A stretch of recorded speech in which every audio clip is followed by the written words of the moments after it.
누가복음 20장 27절부터 40절까지 읽겠습니다. 부활이 없다 주장하는 사두개인 중 어떤 이들이 와서 물어 가로되 선생님이여 모세가 우리에게 써주기를 사람의 형이 만일 아내를 두고 자식이 없이 죽거든 그 동생이 그 아내를 취하여 형을 위하여 후사를 세울지니라 하였나이다. 그런데 7형제가 있었는데 마지 아내를 취하였다가 자식이 없이 죽고 그 둘째와 셋째가 저를 취하고 7이 다 그와 같이 자식이 없이 죽고 그 후에 여자도 죽었나이다. 7이 다 저를 아내로 취하였으니 부활 때에 그 중에 네 아내가 되리까. 예수께서 이르시되 이 세상의 자녀들은 장가도 가고 시집도 가되 저 세상과 및 죽은 자 가운데서 부활함을 얻기에 합당히 여김을 입은 자들은 장가가고 시집가는 일이 없으며 저희는 다시 죽을 수도 없나니 이는 천사와 동등이여 부활의 자녀로서 하나님의 자녀임이니라. 죽은 자에 살아난다는 것은 모세도 가시나무 떨기에 관한 글에 보였으되 주를 아브라함의 하나님이요 이삭의 하나님이요 야곱의 하나님이시라 칭하였나니 하나님은 죽은 자의 하나님이 아니요 산 자의 하나님이시라. 하나님에게는 모든 사람이 살았느니라 하시니 서기관 중 어떤 이들이 말하되 선생이여 말씀이 옳으니이다 하니 저희는 아무것도 감히 더 물을 수 없음이더라. 마지막 주간 화요일에도 주님은 성전에서 백성을 가르치고 계셨는데 원수들의 공격이 계속 이어집니다. 대제사장들과 서기관들이 장로들과 함께 와서 주님의 권세에 관하여 신문하고 시험하였습니다. 주님께서 친히 자기 권세를 드러내시고는 이어 악한 포도원 농부의 비유를 통하여 그들에게 엄히 경고하셨습니다. 주님의 두려운 경고에 공회의 대표들은 두려워 아니하고 금세 정탐을 보내어 주님을 총독의 권세 아래에서 죽이려 하였습니다. 정탐들은 바리새파에서 보낸 바리새인들입니다. 이들의 시험이 실패하자 이번에는 사두개파가 주님을 시험합니다. 오늘 읽은 사건 줄거리 보십시다. 27, 28절 상반절까지가 머릿말이 되는데 사두개인들이 주님께 와서 물었다는 거고요. 그 다음 28절 하반절부터 33절까지의 사두개인들의 질문이 시험하는 질문이 나옵니다. 모세의 이걸 들어서 이 모세의 규례를 가지고서 부활 때에 7 형제 중 그 첫 형의 아내가 네 아내가 되겠습니까? 부활은 불합리하지 않습니까? 하고 질문한 거죠. 거기에 대해서 주님께서 34절부터 38절까지 주님의 대답이 나오는데 먼저 부활 때는 시집가거나 장가가는 일이 없는 거다. 그 다음 모세도 죽은 자가 살아난다는 것을 교훈하지 않았느냐 하고서 대답하십니다. 39, 40절은 이 맺은 말인데 서기관들이 등장을 해서 선생의 말씀이 옳습니다 하였고 사두개인들은 더 이상 묻지 못했다 하는 이 머릿말과 짝을 이루는 그러나 대조되는 반응이 기록이 되어 있습니다. 자, 머릿말로 넘어가죠. 부활이 없다 주장하는 사두개인 중 어떤 이들이 와서 물어. 마태는 그날에 사두개인이 와서 물었다 밝힙니다. 아마 화요일 오후 늦게쯤 아닐까. 오후 늦게 사두개인들이 예수님께 왔던 것 같습니다. 새 공간 복음이 똑같이 부활이 없다 주장하는 사두개인들이라 소개합니다. 마가복음에는 이 사건에만 이 부활이라고 하는 표현이 나오고요. 누가복음에는 이 사건 외에 한 군데 더 나오긴 하는데 의인들의 부활 때라는 말입니다. 이 사건에 부활이라는 말이 4번이나 나옵니다. 사두개인이 부활이 없다 주장하는 당파라고 밝힌 것은 이어 나오는 그들의 시험 그리고 주님의 대답에서 부활이 중요한 주제라고 하는 점과 물론 붙어 있을 겁니다. 이 사두개인은 이스라엘에서 바리새인과 쌍벽을 이루는 그러니까 권력을 놓고 늘 다투는 종파입니다. 이들은 부유한 재성 가문이나 귀족 계급에 속한 사람들입니다. 사두개인은 내세를 믿은 바리새인들과 달리 현실주의자였습니다. 영이 없다고 하는 거죠. 아울러 이들은 바리새인과 달리 구약 성경에서 모세오경만 하나님의 권위가 있는 것으로 받아들였습니다.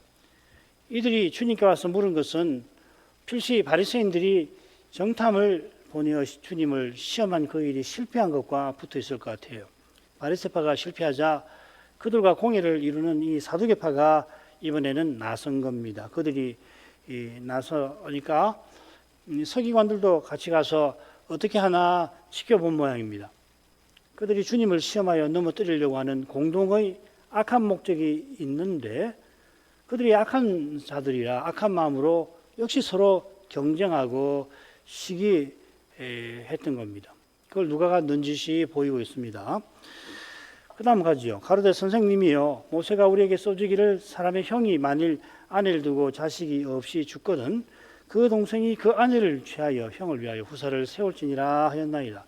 그런데 7형제가 있었는데 마지 아내를 취하였다가 자식이 없이 죽고 그 둘째와 셋째가 저를 취하고 7이 다 그와 같이 자식이 없이 죽고 그 후에 여자도 죽었나이다. 7이 다 저를 아내로 취하였으니 부활 때 그 중에 네 아내가 되리까. 사두개인들도 정탐들처럼 선생님 하고서 주님을 시험합니다.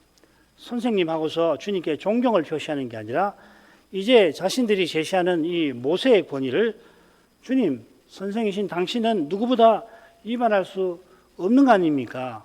위반할 수 없게 만들고자 하는 거죠. 그래서 선생님, 모세가 번역도 그렇게 했습니다만은 곧바로 모세가 하고 나옵니다. 그들은 모세의 소위 형사 치수제를 인용합니다. 신명기 2장 5절 6절인데 이 부분을 이들이 지금 인용을 하는데 이거는 한번 읽는 게 좋을 것 같아요. 형제가 동거하는데 그중 하나가 죽고 아들이 없거든 그 죽은 자의 아내는 나가서 타인에게 시비까지 말 것이요 그 형제의 이 남편의 형제가 그에게로 들어가 그를 취하여 아내를 삼아 그의 남편의 형제된 우물을 그에게 다 행할 것이요 그 여인의 낳은 첫 아들로 그 죽은 형제의 후사를 잊게 하여 그의 이름을 이스라엘 중에서 끊어지지 않게 할 것이니라. 형사, 형이 죽으면 수, 형수를 취한다 이 말이죠. 새언약 백성이고 또 현대인인 우리에게는 무척 낯설고 또 이상하게까지 보이는 이 규례가 주님 시대까지 옛 언약 백성에게는 매우 중요합니다. 게다가 이스라엘 역사를 보면 이 규례와 관련하여서 실로 아름다운 일이 있지요. 있었습니다. 그 중에 보아스와 룻의 얘가 그런데 보아스가 나오미와 함께 모압에서 돌아온 룻의 믿음을 귀하게 여기고 룻과 혼인하여 엘리멜렉의 이름이 끊어지지 않게 했습니다. 이름이 끊어지지 않는다는 것은 생명책에서 그 이름이 사라지는 것을 상징하는 겁니다. 그 이름이 남았다고 영원한 나라에 꼭 들어간다는 건 아니죠. 상징하는 거죠. 나오미가 모압에서 남편과 두 아들을 잃고 난 다음에 고장에 돌아올 때 이 시어머니를 따라온 두 며느리 루디아 그 다음에 오르바에게 이 규례를 들어서 나를 따라오지 말아라 하였지요. 내 딸들아 돌아가라. 너희가 어찌 나와 함께 가려느냐. 나의 태중에 너희 남편들 아들들이 오히려 있느냐. 나오미가 이미 늙어 아들을 낳지도 못하니까 아직 젊은 두 며느리도 자기처럼 과부로 지낼 걸 걱정한 겁니다. 보아스처럼 엘리멜렉의 근족이 룻이나 오르바와 물론 혼인할 수도 있습니다만은 이게 말이 쉽지 현실에서는 여러모로 어려움이 있죠. 당장 성경을 보면 보아스보다 엘리멜렉의 근족, 가장 가까운 근족인 사람이 재산이 축날까 봐 룻과 혼인하지 않겠다 하였습니다. 그처럼 보아스가 룻과 혼인하기에 앞서서 뭐라고 그러냐면 네가 빈부를 물론하고 연수한 자를 쫓지 아니하였다 말한 것처럼 나이가 많은 아마 엘리멜렉과 그 학렬이 같은 것 같은데 나이가 많지요. 보아서 혼인하는 것이 룻과 같은 젊은 여인에게는 쉬운 결정이 아니었습니다. 보아스나 룻은 믿음으로 모세의 규례를 따른 겁니다. 믿음으로 규례를 따른다는 것은 이 규례의 정신을 받드는 거 아닙니까? 이 규례를 포함하여 율법, 모세 율법의 정신은 오실 메시아와 하나님 나라에 있습니다. 장차 여호와께서 메시아를 보내셔서 영원한 나라 세우실 거라 하는 이 아름답고 찬란한 정신을 율법에다가 속속들이 담아 주신 거 아닙니까? 모세의 율법에서 근간이라면 제사제도와 희년제도일 겁니다. 제사제도는 희생제사를 통해서 백성이 자기 죄를 깨닫고서는 메시아가 장차 오실 테니 그분이 오셔서 모든 죄책을 담당하셔서 내가 영원히 하나님을 가까이 할 날이 오겠구나 바라보게 한 거죠. 희년제도는 이스라엘이 절기의 여호와께 나아가 그 여호와의 날개 아래서 함께 사랑의 교제와 안식을 누림으로써 장차 메시아를 본받아 서로 섬기며 사랑하며 하나님을 영원히 향하여 다가갈 순간을 기대하게 한 겁니다. 이런 정신이 지금 사두개인이 악한 욕심에 갇혀 감히 들먹거리는 이 형사 치수제를 통해서 빛나고 있는 것입니다. 보아스와 룻의 혼인은 결국 메시아께서 다윗 후손으로 다윗의 위에 영원히 앉아 다스리실 그 복된 종말을 우리에게 가리킨 것입니다. 그런데 사두개인들은 이런 고귀한 정신을 짓밟는 방식으로 지금 이 규례를 거론합니다. 그처럼 현실에서는 일어날 법하지 아니한 그럴듯한 예를 들어서 영원히 이어지고 이어질 현실, 부활의 영원한 삶을 부정하려고 듭니다. 인생이 어두워도 이렇게 어두울 수가 없어요. 눈앞에 현실에 갇혀서 말씀을 읽으니까 말씀의 거룩한 빛이 전혀 보이질 않는 겁니다. 자기들 앞에 계신 예수께서 모세가 예언한 그 선지자이신 것을 도무지 알지 못합니다. 모세가 여호와께서 장차 나와 같은 선지자 하나를 너를 위하여 일으키리니 너희는 그의 말을 들을지어다 분명히 썼습니다마는 그들이 모세를 그렇게 높이지만은 모세를 믿지 아니하니 주님의 말씀을 겸손히 들으려 아니하고 주님을 감히 시험하려 드는 겁니다. 그들은 7형제가 있는데 마지 아내를 취하였다가 자식이 없어 죽고 둘째부터 7째까지 그렇게 되었고 그 후에 여자도 죽었다 합니다. 세상에 태어나는 순서대로 반드시 세상을 떠나는 법 아니지 않습니까? 차라리 지진이 나서 7형제가 하루에 죽었다 하는 것이 그게 훨씬 현실적이지 않습니까? 그들이 눈에 보이는 세상이 이 세상을 전부로 여기고 죽은 후 세상은 없다 합니다마는 죽은 후 세상이 없다는 그런 생각에 빠지면은 눈에 보이는 세상에서 보아야 할 것을 제대로 못 보는 겁니다. 과학자들이 우리보다 저보다 얼마나 물리세계나 이런 걸 잘 알겠습니까마는 그러나 눈앞에 현실에서 꼭 저보다 보아야 할 걸 잘 보는 거 아니거든. 못 보는 수가 있단 말이죠. 죽은 후에 세상 같은 걸 없다고 하면은 그러면은 객관적으로 눈에 보이는 것을 보게 되느냐? 그런 객관은 존재하지 않는 겁니다. 과학자들이 말하는 객관, 그게 소위 말하는 원초 사실이라고 브루트 팩트라고 영어로 이야기하는데 그런 건 없어요. 하나님이 세상을 창조하셨기 때문에 눈앞에 혹은 과학자들 눈앞에 놓은 그 대상물들이 전부 창조주 하나님을 가리키는 그런 방식으로 존재하는 거지 하나님 없이 엄밀하게 과학적으로만 관찰되는 그런 사실로서 존재하는 게 아니란 말이에요. 칸트라는 철학자도 지금 여기서 윤리적인 삶을 살도록 하려면은 신의 존재와 내세를 요청해야 한다. 내세가 있다든지 신이 존재한다는 걸 자기가 믿거나 인정한다는 말이 아니에요.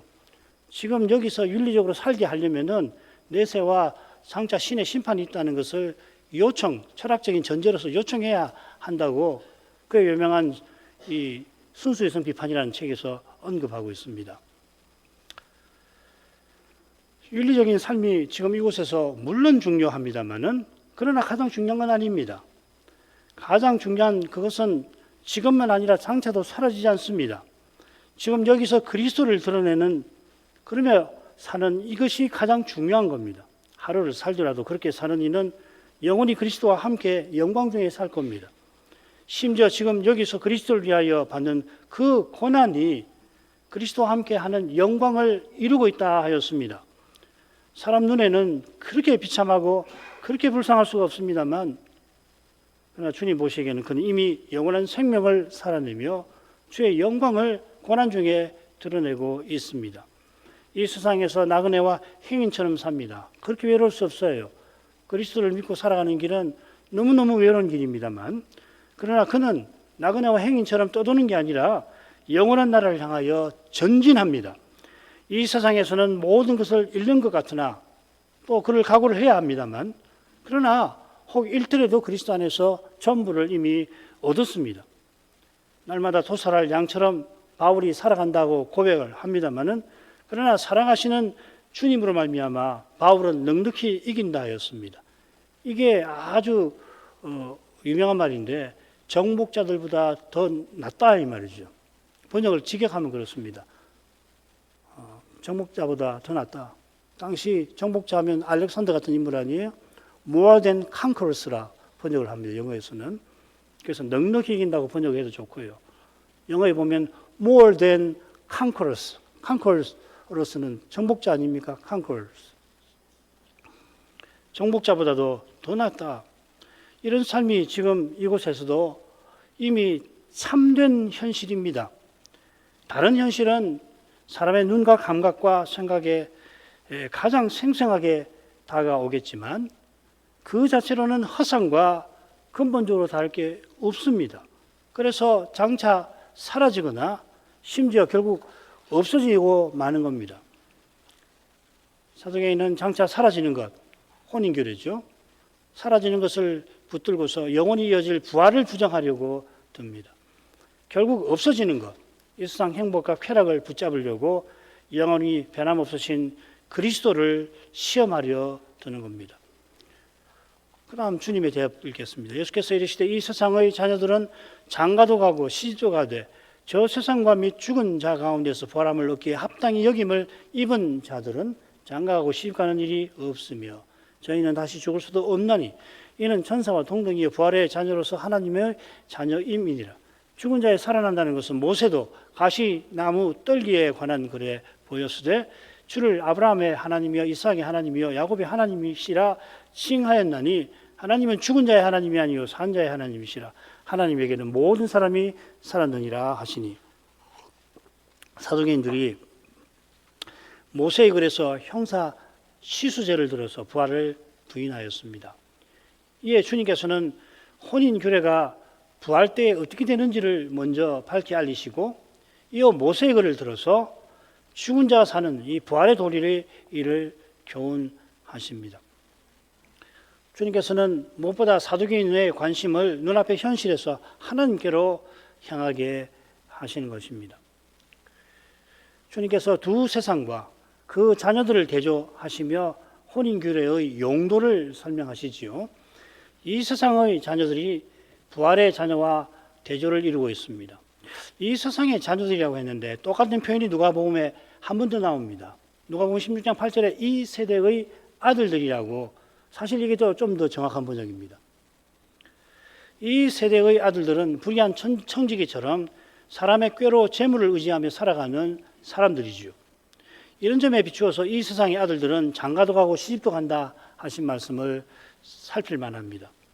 이 말씀은 노아 시대에 사람들이 먹고 마시고 장가들고 시집가던 그 일을 암시하고 주님은 그걸 가리키시는 것 같아요.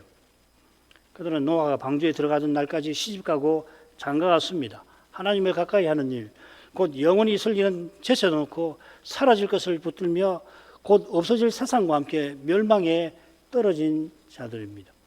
지금 사도계인들이 노아시대 사람들처럼 살아가고 있다고 주님이 꼬집어 말씀하시는 것입니다. 그들과 대조해서 저 세상과 죽은 자 가운데에서 부활함을 얻기에 합당히 여김을 입은 자들, 굉장히 표현이 긴데요. 이들이 혼인규례와 어떤 관계인지를 이어 말씀하십니다. 저 세상하고 죽은 자 가운데서 부활함, 이게 이제 나란히 노는 겁니다. 그러니까 얻는다는 것이 뭘 얻느냐면 저 세상을 얻고 죽은 자 가운데서 부활함을 얻는다는 말입니다. 죽은 자 가운데서 부활이라 하는 표현을 쓰신 것은 영혼마저 부정하는 바리새인들에게 죽은 사람이 영혼과 몸이 분리되어 잠시 있다가 장차 부활의 몸을 입게 될 일을 가리켜 보이시기 위함인 듯합니다. 저 세상은 그저 죽어서 가는 세상이 아니요 장차 오는 세상이고 또 부활의 몸을 입게 되는 세상인 것입니다. 이 세상이 이미 시작된 거 아니에요. 자, 그러면 이 저 세상과 죽은 자 가운데서 부활함을 얻기에 합당히 여김을 입었다 하는 게 무슨 뜻인지를 봐야 합니다. 이게 사실은 굉장히 꼼꼼히 읽으면은 어려울 수 있는데요. 두 가지입니다. 육신의 부활을 장차 얻게 될 상태라 하는 뜻인가? 그렇게 한번 이 부분을 읽을 수도 있습니다. 장차 부활하게 될 사람들은 장가가고 시집가는 일이 지금 없다. 이렇게 읽을 수 있단 말이에요. 그죠? 좀 위에 설명하겠습니다. 아니면 그런 상태를 이미 얻은, 이미 이 육신의 부활을 얻은 상태에 있을 때에 시집가고 장가가는 일이 없다 하는 뜻인가? 이 두 가지가 있습니다. 전자로도 해석이 가능하고 후자로도 가능할 것 같은데 결정적으로는 이 합당히 여김을 받는다는 낱말이 한 군데 더 나와요. 사도행전 5장 41절을 봐야 합니다. 사도들이 공회에게 위협을 받은 일을 두고 위협을 받았습니다. 그리고 뭐라고 하냐면 그 이름을 위하여 능력받는 일에 합당한 자로 여기심을 기뻐하였다 하였습니다. 그러니까 우리가 앞으로 능력받게 될 거라는 말이 아니고 이미 능력받은 것을 기뻐한다는 이야기죠. 그러니까 저 세상과 부활 얻기에 합당히 여김을 입은 자들은 장차 올 세상에서 그리스도와 같아진 상태에 있는 그 사람을 가리키는 겁니다. 장차 그렇게 될 신자는 믿은 후에 이혼하거나 혼인하지 말라는 뜻이 아니란 말이죠.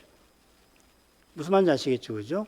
이게 고린도전서 7장이나 디모데전서 4장에 나오는 거짓된 교훈의 가르침 아니에요. 그렇게 해석을 하면 안 됩니다. 그런 자들은 시집가고 장가가는 일이 없습니다. 예수님께서 이유를 이어대십니다. 36절은 이는 이러기로 함이니라 하는 문장으로 되어 있어요.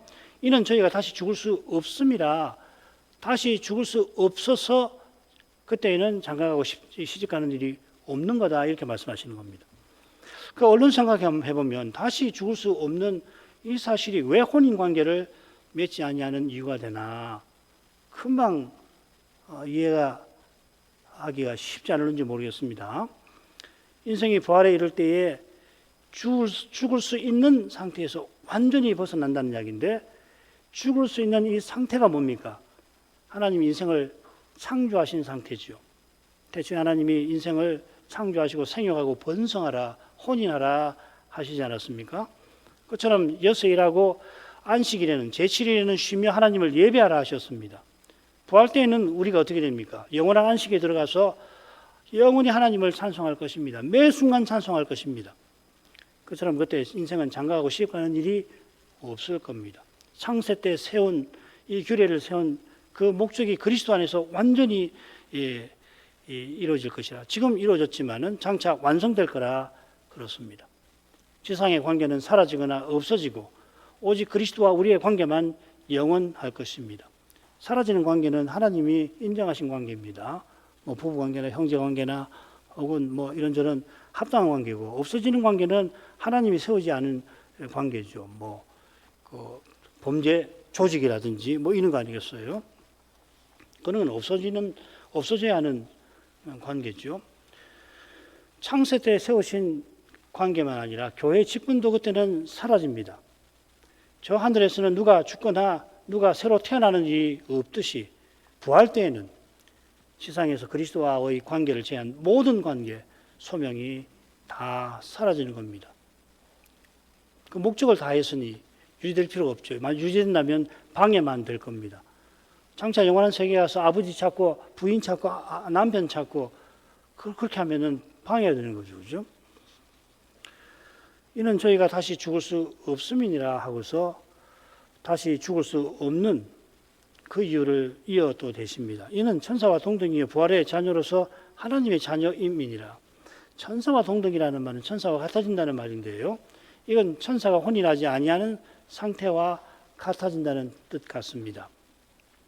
신자가 죽어 부활 전까지는 이 온전케된 영으로서 하늘에 있는 거지 천군 천사가 되는 거 아닙니다.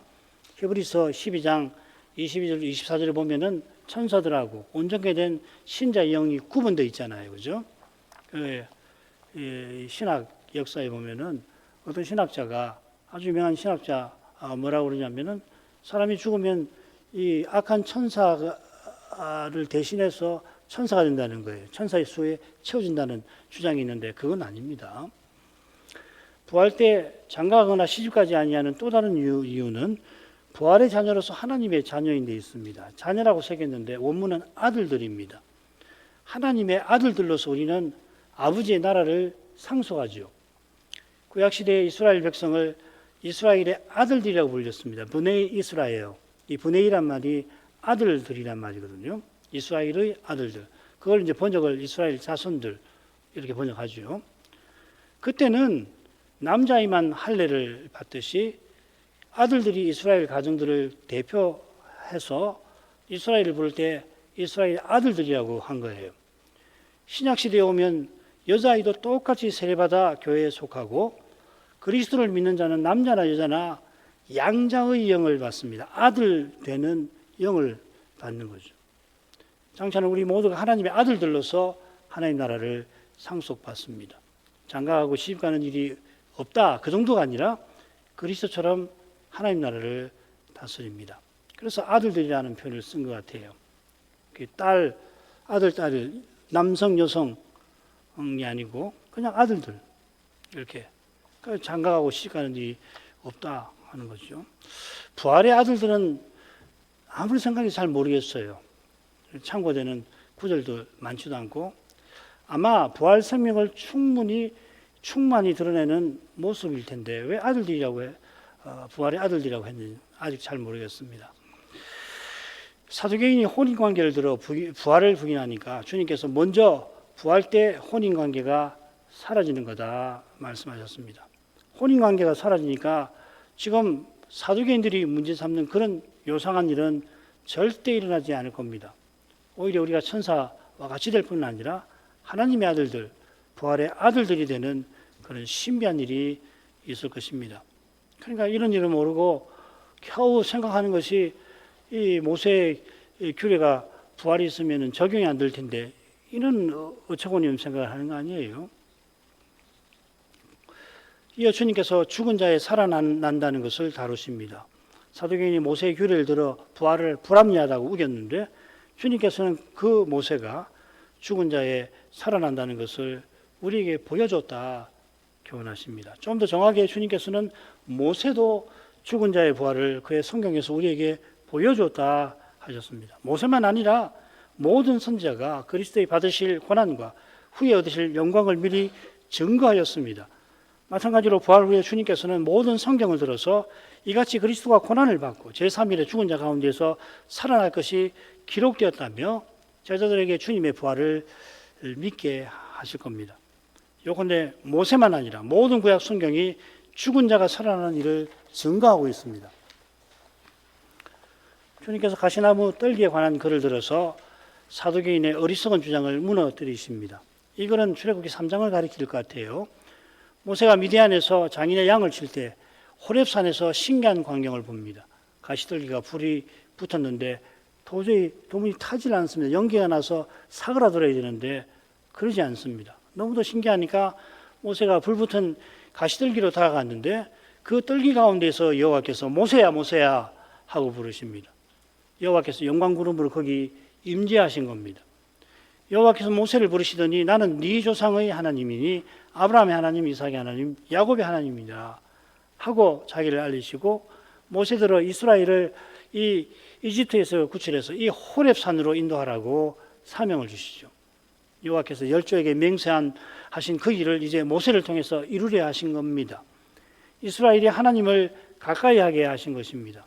그래서 출애굽기 15장 4절 보면 독수리 날개로 너희를 업어서 내게로 인도하였느니라 그렇게 말씀하시잖아요.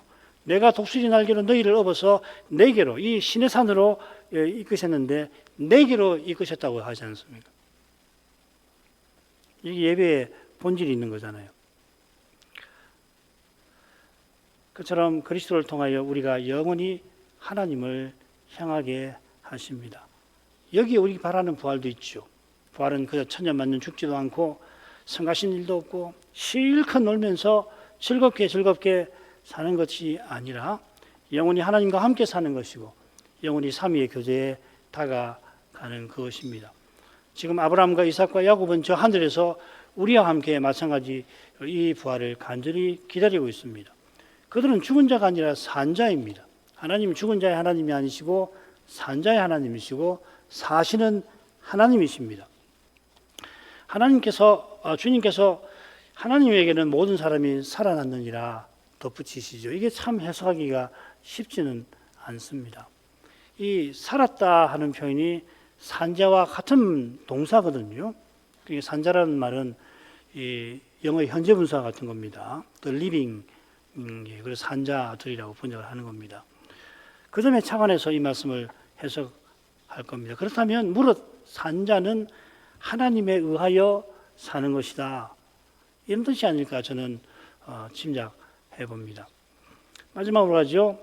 서기관 중 어떤 이들이 말하되 선생이여 말씀이 옳으니이다 하니 저희는 아무것도 감히 더 물을 수 없음이더라.